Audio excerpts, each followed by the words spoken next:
BSF, court, army, ইনস্টিটিউশনগুলো যেগুলো রয়েছে কেন্দ্রীয় সরকারে, এজেন্সিগুলো রয়েছে, এখন কোর্টকেও ব্যবহার করে নিজের সম্ভবত ভোটের আগে নিজের পলিটিক্যাল ন্যারেটিভটাকে সামনে আনার চেষ্টা করছেন।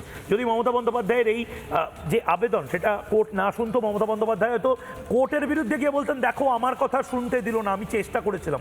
মানে এটা কি চলছে? মানে এটা তো কোথাও গিয়ে একটা বলতে হবে যে না, এটা রাজনৈতিক কারণে করা আর এটা লিগ্যাল কারণে করা। মাঝে মধ্যে কিছু কিছু জনস্বার্থ মামলা বা পিআইএল সুপ্রিম কোর্ট ডিসমিস করবার সময় মজা করে বলে যে এটা আসলে পাবলিক ইন্টারেস্ট লিটিগেশন নয়, এটা হচ্ছে পাবলিসিটি ইন্টারেস্ট লিটিগেশন। এটা সুপ্রিম কোর্টে একটা প্রচলিত মকারি। তো সেইটা এক্ষেত্রে প্রযোজ্য কিনা সেটা আমরা সময়ের সাথে সাথে বুঝতে পারবো। তার কারণ এখানে যে আবেদনগুলি তিনি করেছেন, অদ্ভুত ব্যাপার, তিনি প্রথমে বলেছিলেন মানুষকে যে তিনি বেঁচে থাকাকালীন এসআইআর তিনি হতে দেবেন না। তারপরে দেখা গেল যে নির্বাচন কমিশন একেবারে বজ্রআটনি ফসকা গেরোর মতো হলো ব্যাপারটা। তারা যখন কোমর বেঁধে নেমে পড়লো এসআইআর করতে, তখন যারা বিএলও হিসাবে কাজ করতে গেলেন তারা কিন্তু স্টেটেরই কর্মচারী। ফলে প্রত্যক্ষভাবে না হলেও পরোক্ষভাবে তিনি কিন্তু এসআইআর প্রক্রিয়ায় সহযোগিতা করলেন এবং দিনের পর দিন তিনি এখানে বেশি কিছু কথা বাড়ালেন না। এসআইআর প্রক্রিয়া হলো, তিনি মাঝে মধ্যে বিএলও অফিস টফিস যেখানে সৎভাবে কাজ হতে আরম্ভ করলো সেখানে গিয়ে একটু বাজার গরম করলেন, বিএলওদেরকে একটু বকে টোকে দিলেন, তার লোকেরা গিয়ে একটু মারামারি ভাঙচুর করলো।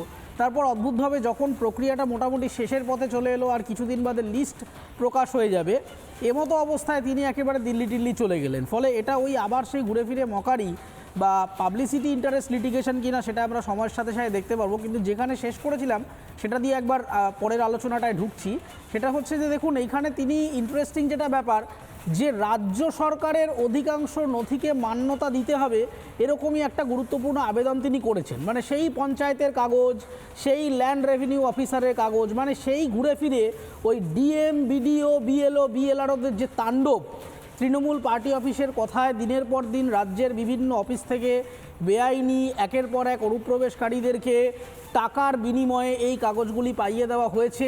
এটা শুধুমাত্র মানে কোনো বিকৃত মিডিয়া ন্যারেটিভ নয়, এটা প্রমাণিত সত্য, বিভিন্ন আদালতে প্রমাণিত সত্য, বিভিন্ন জায়গায় তৃণমূলের নিজের লোকেরাই বলেছে যে হ্যাঁ আমরা টাকার বিনিময়ে এই ভোটার কার্ড, আধার কার্ড ইত্যাদি করিয়ে দিয়ে থাকি।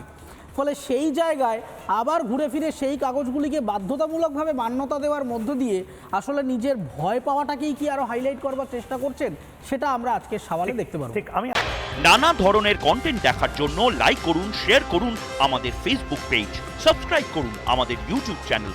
পাশাপাশি অন্যান্য ব্রেকিং নিউজের জন্য অবশ্যই চোখ রাখুন রিপাবলিক বাংলায়।